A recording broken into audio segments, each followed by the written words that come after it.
Waterway Church, today I'm here with Jim Ehrman, and Jim, you are in a lot of different roles in the kingdom. You are involved here at Evangelical Seminary in Myerstown as the Dean of all things intellectual. You are involved as a pastor at Effort of Community Church. I know you've got your pulse on a lot of things. Yeah. You have a lot of time to sit and think about how Christians ought to live and think. These are weird times right now. It is Tuesday afternoon, March 17th. Yeah. A lot of changes. Yeah, what do you sense right now? I mean, what is God shouting in your ear at the moment? Yeah, well, first of all, it's what's God doing? It's always a question I'm into. What's humanity up to? How do those two intersect, right? And then also, how then do we live? And I think it's important that, given the coronavirus and all that's going on, I think it's so important that we slow down and reflect on who God is in the midst of these things. Because let's face the facts. There's many of us that look at what's going on and we experience anything from seeing wild opportunity in something as pandemic as we're experiencing, and then others of us are living in pretty significant anxiety or even sadness over the fact that we might think it's directly related to the end times, and we're experiencing sadness over loss of loved ones potentially because of it, not just in their death, but maybe their eternal death or something like that. So for every single person out there, there's a different experience that's churning right now as you're looking at this. Now, for some of you, like, hey man, Jim, that's just big, huge, heavy thinking. I'm just trying to make sure that I have something for my kids to do because they're home from school. And it's crazy. But I think, one of the things that I can help with, Jesse, and the community there is just to remind you where stuff like the coronavirus fits in the history of the world, or even the history of the way the church has responded to these type of things. Because I think it's most important for us at this moment to know what we're thinking and feeling, because then the more important question is, what then shall we do, right? But first you have to slow down long enough to think, what am I feeling? So when Jesse asked me if I wanted to do this, I thought, what would I say to what we're experiencing in our own ideas in our own heads when this kind of stuff comes up? So I thought I'd just take a few seconds or minutes to comment to that, and we go from there. Does that sound good? That sounds great. Good. There's this little picture I want to show you, and I just want to use a couple cups to show you. I use this in my classroom sometimes to talk about different ways people respond to different things in culture or whatever. And if you don't mind, it may seem a bit heady at first, but give me a chance. So let's just say you're God, right? And you're God and you're trying to squeeze into something. So it's really hard for the infinite, like God, to squeeze into the finite. Because the problem is the finite can't hold it. So God has an option. God can either hang back from his creation and go, well, because the creation can't hold me, I'm just going to hang back here and do your best to get to know me. Or God can do this. God can say, well, I'm going to invest a little bit of myself in different decanters or different expressions of myself. So I share this because right now we have determined, those of us who study this stuff, that there appears to be 6 different ways that God invested portions of God's self into the world, right? And that God not 5 and not 7. No, man. No, 6. I'll show you why. And tell me, now there's always got to be a number, right? So 6 seems to be it. Like, fortunately, we'll get done this and you'll be like, no, dude, there's 5 because I don't believe in that one. But just remember, there's these 5 ways, and Richard Foster talks about them in a book called Streams of Living Water. He says, wow, there are those of us who, when we read the Bible, we read it from a holiness perspective. There are those of us who read it from an evangelical perspective, those who read it from a contemplative perspective, those who read it from a social justice perspective, and those who read it from a charismatic. And of course, you can be a little submixture of different ones of those. But I want to remind you, when the coronavirus or something like that hits, believe it or not, the way you've done your Christian life or the way you read your Bible is really going to affect what you see with coronavirus. So right now in your congregation, if I'm straight up, there are probably, for those of you from the holiness stream, and you're looking at this and you're saying this is an example that God is sovereign, that God can still clean the house when he wants to. It's almost what I call like pin the tail on the Antichrist. Like the holiness movement loves to assign things that are going on in the world as direct moves of God that is bringing some commentary of God on humanity, right? And that's the great strength of the Holiness Church. It will always remind you that this God is other than us and sovereign, right? Now, the evangelical stream of the church, there's some of you sitting in the community right now, where you're viewing this more as, wow, we don't always know what God's doing, but we do know this. We should talk about the fact that God is at work in the world and find a way to translate this event into people's lives. And if you're like that, you're thinking about reaching lives in the midst of this, not just modeling that God is still sovereign and can bring judgment if he wants to, like the holiness would. Evangelicals are sitting around. I was in a meeting this morning in a church where the whole commentary was on what's it mean to use this opportunity to translate the gospel to people's lives when they're experiencing vulnerability, right? And so it was very much viewed as coronavirus could be a gift from God as an evangelism tool, right? Yeah. Whereas holiness is going to say, like, hey, God's already got that whole thing sorted out. God's trying to show us who's really false in this. Now, by the way, I'm giving extreme caricatures here. But you know, the contemplative stream of the church, they'd be looking at the coronavirus and going like this. This is trying to remind us that we live in far too busy of a culture, and we got to slow ourselves down and realize that real intimacy, real knowledge of ourselves is found in smaller groups. Let's use this as a chance to get back to doing something way more organic, where I'm connecting with just a few people, and it's reminding me of the value of just intimate relationships in my life. It's a chance to slow down and know my kids better. It's a chance to know myself better. It's a chance not to use soccer games and mall trips and eating out as ways to fill our lives with analgesics to kill the pain of life. It calls us back. Exactly. That's what the contemplative stream is going to remind you is, hey, in the midst of all this, you're being called back to knowing yourself, knowing the other, and knowing that your God's good in the midst of it, right? Social justice stream, you can imagine them, like, that stream of the church right now is sitting and going, hey, let's not sit around and condemn people or even try to convert people or even try to comfort people's interior lives. Let's meet their physical needs. Right now, we as the church should be making sure that every at-risk kid food program at every school is now backed up by the church so no kid goes without a meal. And toilet paper for everybody. Totally. Make sure stock up because we want to be that wellspring for everyone else. Right. Physical help of people. Sure. And then, of course, lastly, you have the charismatic stream. And they even viewed this stream, and again, these are caricatures, but it's like, hey man, occasionally there's these great tests of faith that come along, right? Where God's giving it as an opportunity for us to dip into the life of the Spirit, actually pray for the Spirit's supernatural encounter with the world in the midst of adversity.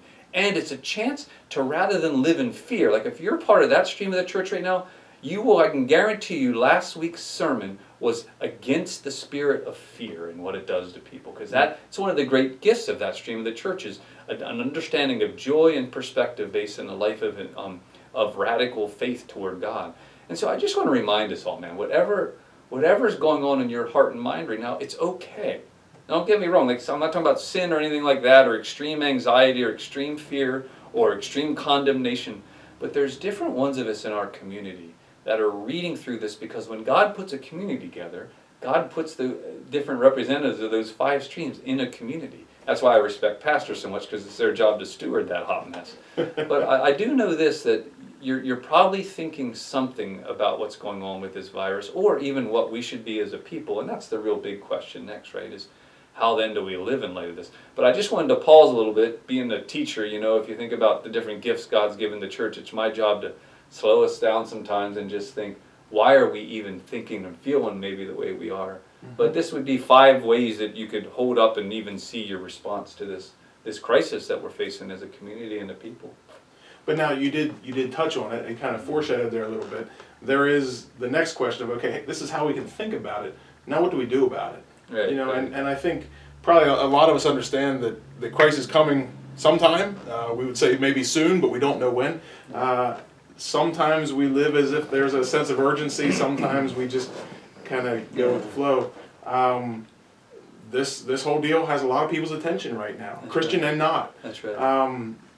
There may be some opportunities as well as challenges for the church to be meeting our community. We talked about 5 different ways how that can happen. But is there anything that you're seeing right now that boy, here's a way for us to adjust the way that we're living, Right. so that we can be just a little bit more on our toes, or That's faithful in our witness. What do you see, Jim? And at first I want to make sure I take the 2 parts I heard in that question. The first part, and you alluded to it, is there's some of us in our communities that are viewing this public crisis, this social crisis, as potentially part of the fact that the end times will have some kind of groaning in it, right? Right. The birth pangs. Exactly right. And the evangelical and the holiness streams, which I can guarantee you knowing a little bit about your community, that's partly there, right? Is you're going to see in this, hey, and by the way, you might be right. So I just want to spend a little bit reminding us of the 64 verses that Jesus spoke about his own second coming, right? Matthew lays them all out. Whereas some of the other gospel writers took the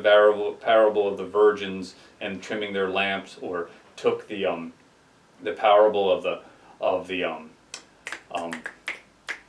sheep and the goats. They might have broke them apart. Matthew just goes for it. He has Jesus in one fell swoop of 64 verses there in chapter 24 through 26. Jesus puts all of his comments on the second coming, right? And there's three things. I recently spoke on this, and that's how Jesse got word about chatting with me about this. I spoke on those verses in my community. And I spent a good bit of time not trying to be theological or playful with it, or even do it from the different views that the stream could interpret those things. But I kept going over it and finding three things that were common in all three of the stories he told, right? Whether it's the sheep and the goats, or whether it's the virgins, or as in the days of Noah. The first thing that was common in all of them is, we will be surprised when it comes. Every single one of Jesus's 4 stories he tells there, he says, you will get caught off guard. So I do want to give you that as a word of encouragement.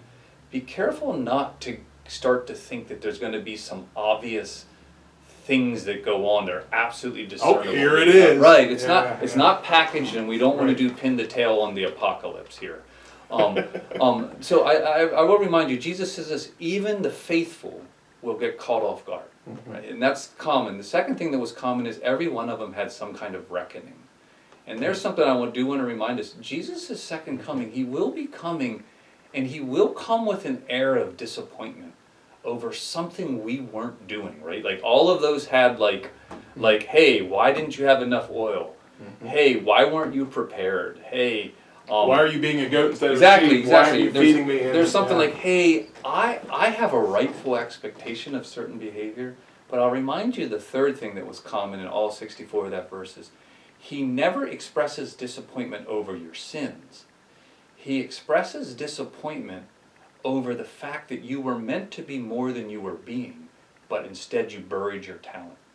In other words, you were careless or you buried your talent, was his 2 claims in all of those. Even the sheep and the goats, he's like, hey, you should have been able to see me in the other, right? It was a careless, unreflective act. You even claimed that you gave to the poor, but you missed me in the poor, right? So I remind you, it's not some big, deep, heinous sin that Jesus is getting off on there. He's like this, you're my people, and you should be able to see my heart for others amidst even struggles you're going through. And you care, right? Because I've made you to be like that. So even I encourage you to go relook at those. He's simply saying this, I saved you not simply from something, but for something. I have a purpose for you. There's a reason why you're saved. And that's why that's why right now, as we face this crisis, I want to remind us, of course we can have a certain level of ambiguity that leads to a sense of insecurity.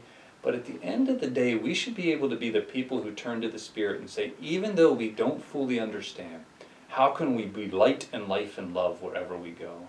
So one of my first pieces of advice is self-check yourself on where your anxieties are, or whether or not you're hoping this is what it is so we can check out of here and get to heaven. Because I think Jesus would look at us and go, hey, I need you to look at this world with the fact of what can I do in it to deal with what's going on around me, because that appears to be one of the things that Jesus is looking for. You were saved for something, do it, right? So I oftentimes remind us, self-check your own fears and your own crazy theology that wants to get you out of here. Right. And then to turn to yourself and actually say, where is Christ in the midst of insecure moments in a culture, right? And so I'll give you an example. I have a daughter in 12th grade right now.